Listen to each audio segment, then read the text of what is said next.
Hello everybody, welcome back for the second of our two talks on active aging in Germany.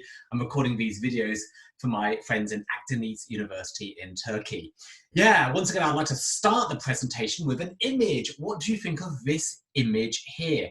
Another piece of German art from an artist called Wilhelm Leibl. Something like 150 years old, this painting, and it's entitled The Old Farmer. The Old Farmer.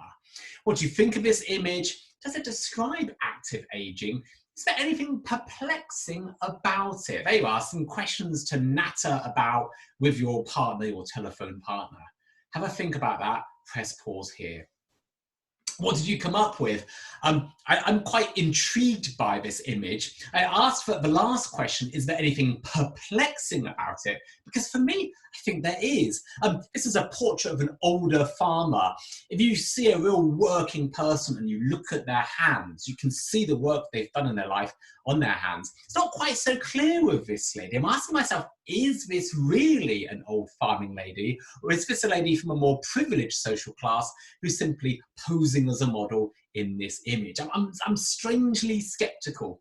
Nonetheless, I utterly love the image. I think it is an interesting portrait of active aging. If you look at images of older farmers in German art, and I think this is true in European art, you often stress how physically demanding the work is. And people in portraits often look quite sad, their eyes are lowered to the ground. So there's a kind of like realist tradition in art. Yeah, I'm thinking of, say, Vincent van Gogh's Potato Eaters. Do you know that image? There's a bunch of people in a dark room eating potatoes. Maybe stressing the difficulties of farming life. And this doesn't really do that at all. You know, the lady looks quite proud. She's supporting her hands on a stick, you know, but she looks like somebody who's quite comfortable with the world in which she's in. You know, she's not gazing at the floor, but rather looking across the room maybe to a person opposite her. You know, she's dressed lovely. She's got this lovely neck scarf. So for me, quite a fascinating image. This changed the way in which I saw farming life in the 1870s. In case you're interested in such German images, the painter Wilhelm Leibl is a celebrated painter of his period. This particular image here of 3 women in church is especially famous, and he's done lots of other similar portraits which may indeed interest you. I really can recommend checking out his work.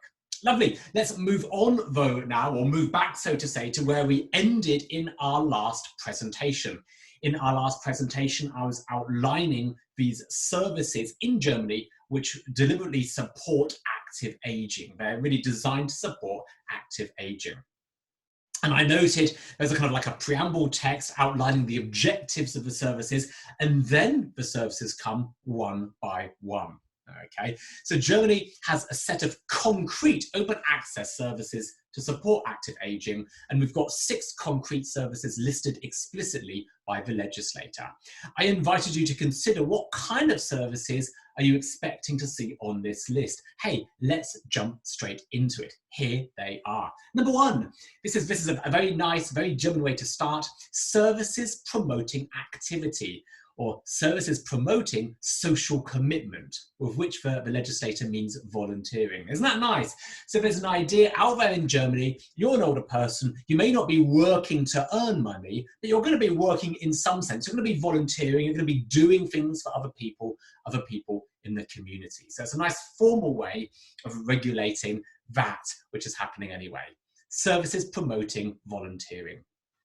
Number 2, help in finding, help in retaining, keeping your housing. So obviously accommodation, a place to live, that's an important part of your active aging, isn't it? 3, support of the move into a care home or other accommodation. In our old age, we sometimes move for physical, practical reasons, and the services there are supporting that.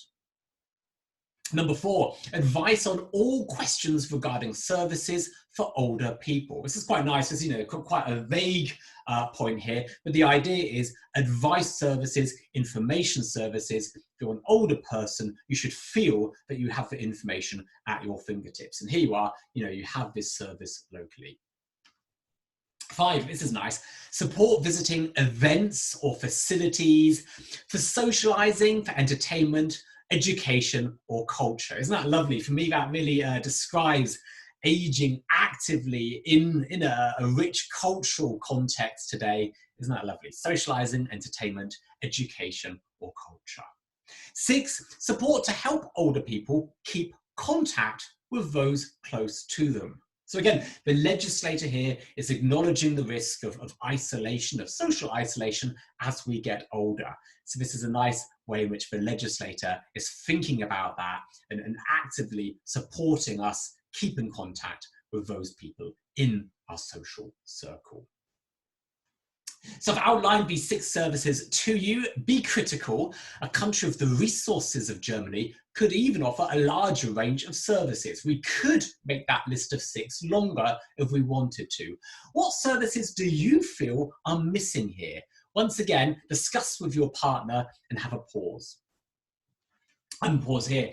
Well, I can't really guess what you might have come up with. We could obviously extend our list in various interesting ways. I'm not going to talk about that now, though, but rather something else. I've described the legal services, the lawmakers' ideas about how active aging can be promoted.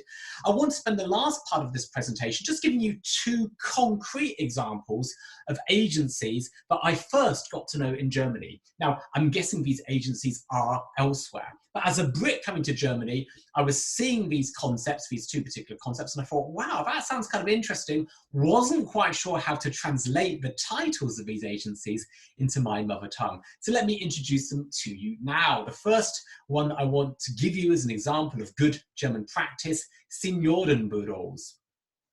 What are these places?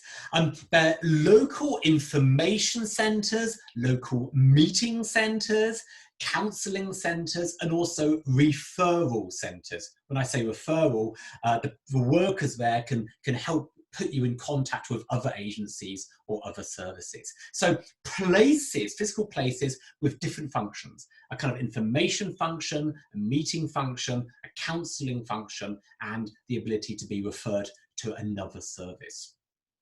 As you can imagine, such places may be a nice centre for the Altenhilfe services I've just described. They support older people's volunteering, which again, I just talked about. Supporting that, supporting intergenerational contact for the different generations coming together and meeting up. Supporting independent living. I'm picking these buzzwords from a website of a national agency for these offices. They may be in the voluntary sector, they could be run by a charity, an NGO, but they can be run by the state, they can be in the statutory sector. There's a whole network of these across Germany. Every larger town will have one. There's 450 across the country in total. So there you are, practice example number 1. Practice example number 2, another wonderful word. I can remember hearing this for the first time, Mehrgenerationenhaus. I thought to myself, wow, what a wonderful long word. What on earth does that mean? I can't really translate it into English. I don't know if we have the concept in the English language. Multi-generational house, you might say, or multi-generation project. These things are quite diverse. They have many functions. Some of them really are a house where older and younger people live together. Maybe, say, in a flat share environment. It's a nice idea, isn't it? Others are not really accommodation, but rather public meeting spaces. But the point here is the same. The people meeting up there are going to be from different generations. So you'll get older people, you'll have families, you'll have young people, all coming together and doing stuff together. Commonality, bringing the generations together, supporting volunteering, supporting community participation. If you want to read more about that, and there are sources here. Unfortunately, the websites are in German. You'll have to have your favorite translation tool helping you to decipher it. But the concepts really are beautiful. Here are my image sources. And if you enjoyed Leibel's images, obviously you can check them out. I can also recommend a fairly local northern German painter, Paula Mordusen-Becker. She made similar images of farming older people to those of Leibel's that I showed today. Well, this brings my second presentation to a close. Thanks for watching. Thanks for your interest. Hope you enjoyed it.